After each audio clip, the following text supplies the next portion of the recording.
While long-haul business is for sure one of the most exciting parts of flying, the discounters are bread and butter of aviation these days. Many will tell, they are boring, but hold your horses for just few moments. Would you call boring an airline who could do something like that?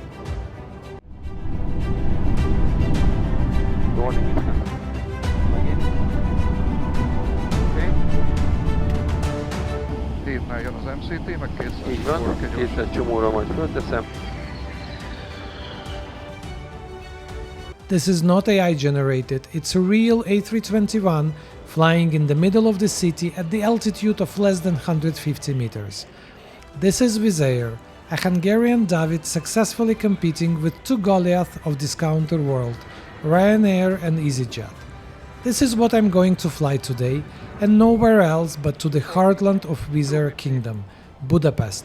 It will be about 800 km, 1 hour 40-minute flight from Milan Malpensa to Budapest Ferenc Liszt Airport, which is also known as Budapest Ferryhead.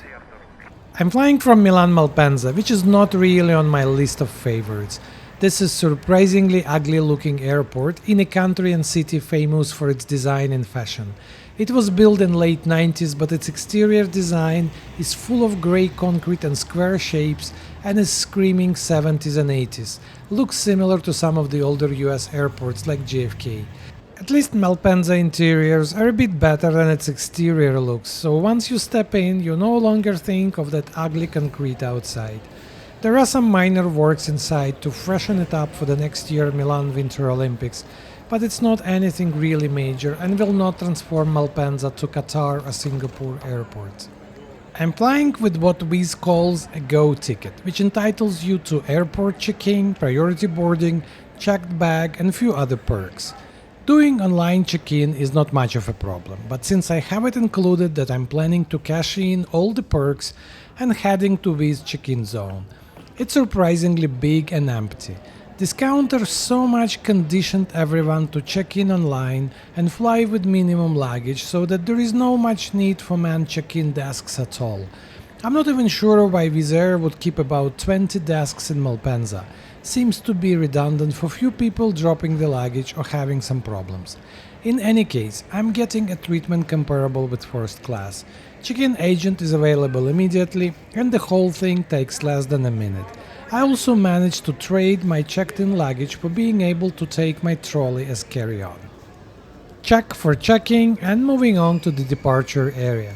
As I mentioned, the interiors are a bit more modern and better than ugly exterior, which is to some extent helped by many fashion stores which brighten up the airport. It would not be Italy, of course, if there would not be football here. The central area of Schengen Terminal was renovated relatively recently, and those panoramic timetable displays look actually quite nice. It's about an hour before the flight, but the gate is not announced yet, which gives a bit of a hint that flight is already delayed.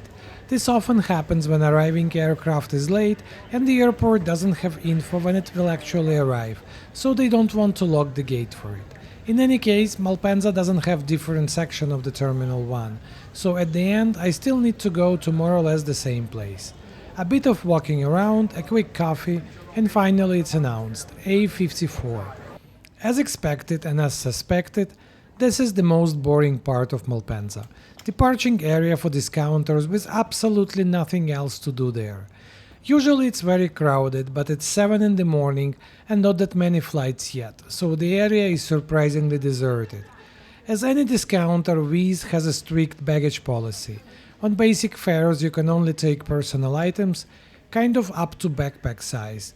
But for its priority fares, you can actually take a typical airline size trolley up to 10 kg as an additional carry-on. This is my plan today, as I'm planning to get the most of my priority. The boarding area is filling up quickly and contrary to my expectations, the boarding is announced on time. Boarding starts sharply with priority passengers, and it's very obvious that boarding staff is clearly paying attention. I'm sure all those priority upcharges are an important part of Wizz Air profitability, and there is clearly a very strong intent to respect those privileges. So far, from being able to have an airport check-in, To carry on to boarding priority, my Wizz priority is delivering in line with the promise.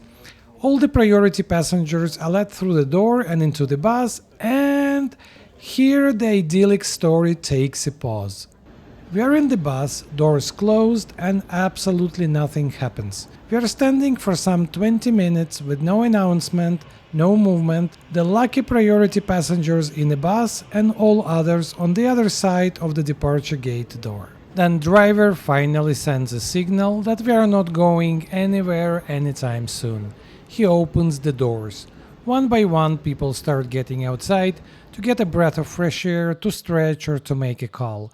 Everything starts to remind the scene from some rural bus station where a driver left somewhere without a notice and everyone is just hanging by the bus trying to entertain themselves. This goes on for about 40 minutes.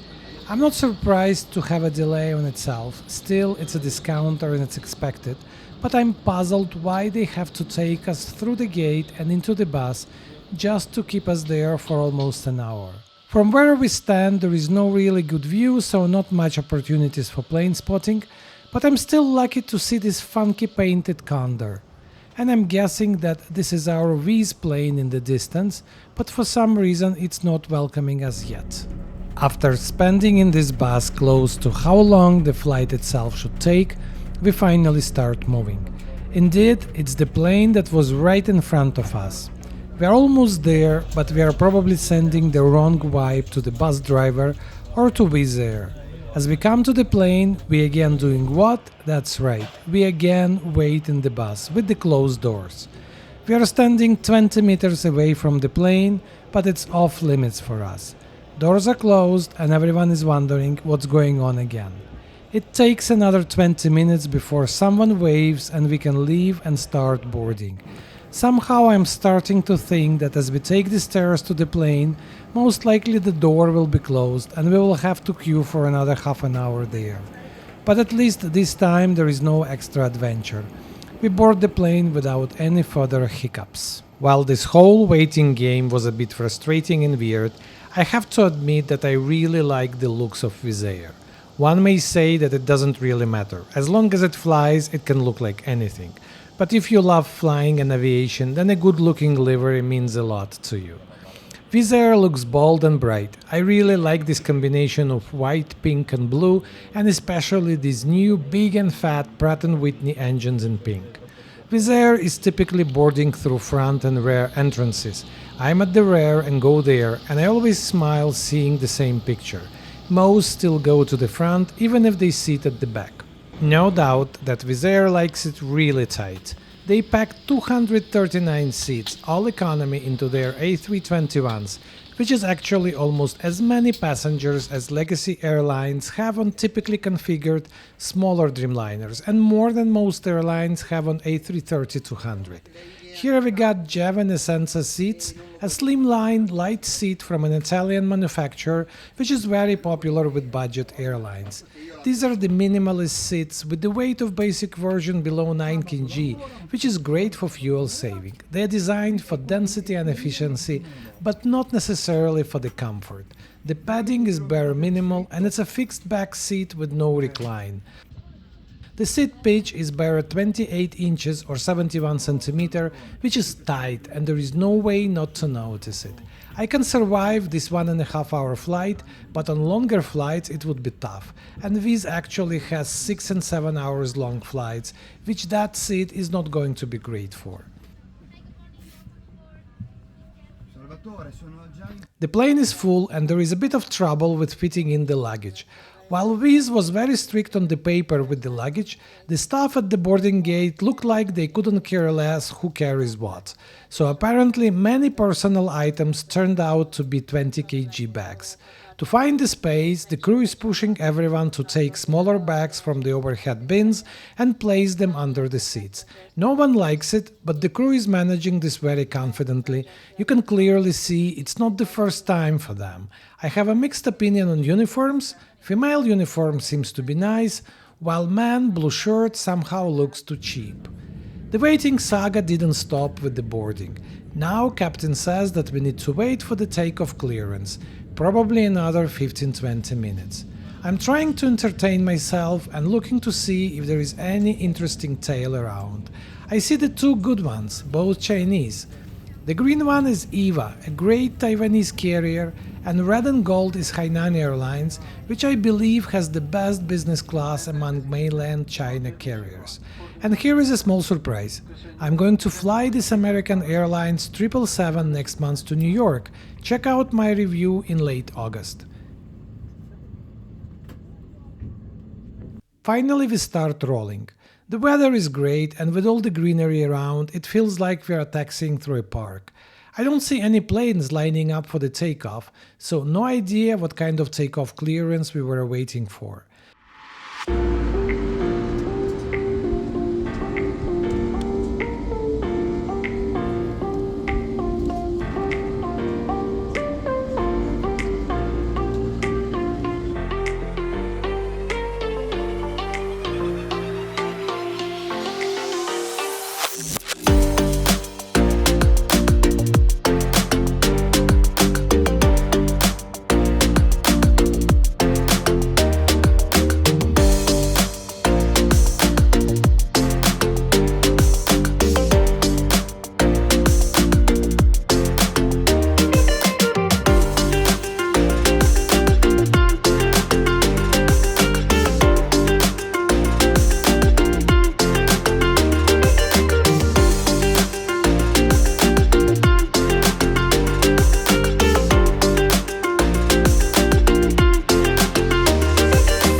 Up in the air and cleared the clouds. This is the deep blue sky moment, which I really love, especially on a grey autumn days when you break through heavy clouds and suddenly see bright sun and blue sky.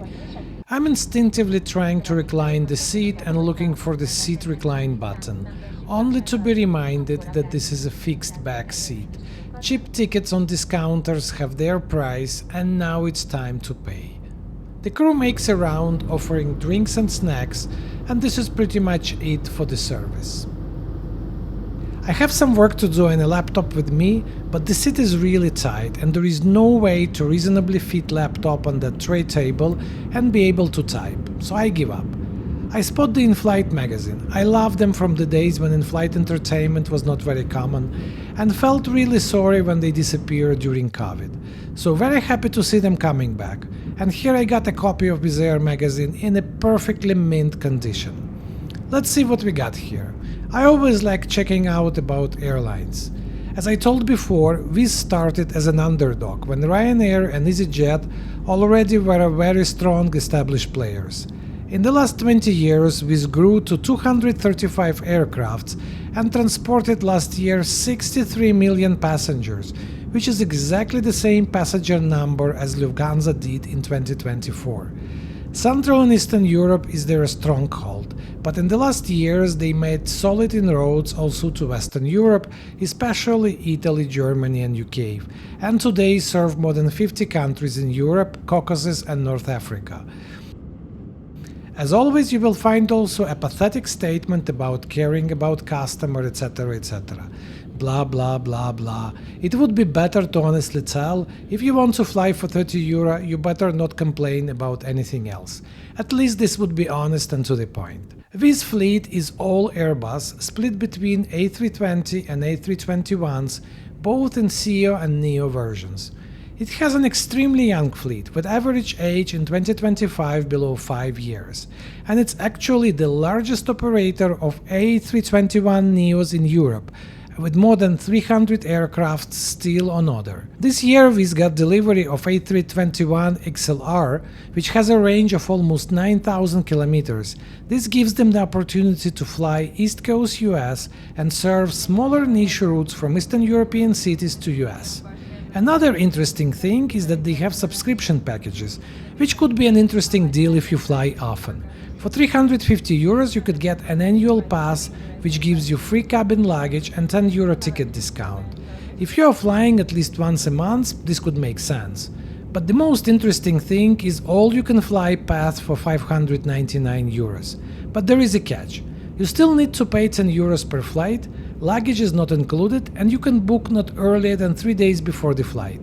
Basically, Wizz allows you to pick unsold seats. Still sounds interesting. If you combine it with Premium Pass, then for €950 you can more or less travel every day and fly all over Europe. Let's also check F&B section. Here we got everything what one could expect, but nothing too interesting.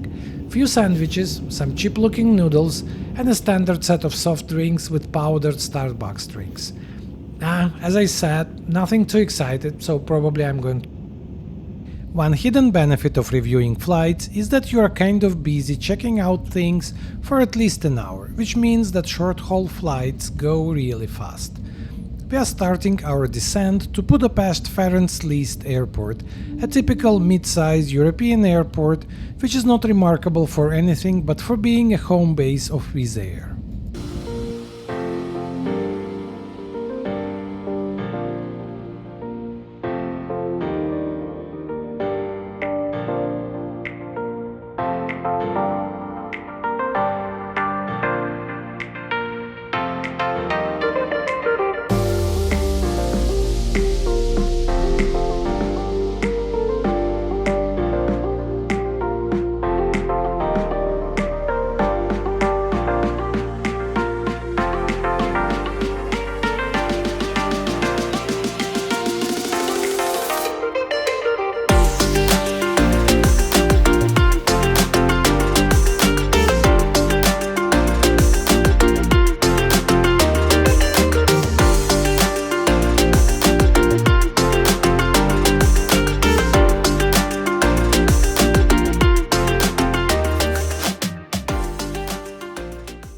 We are at the terminal and I'm pleasantly surprised to see that ground handling comes immediately with the air stairs.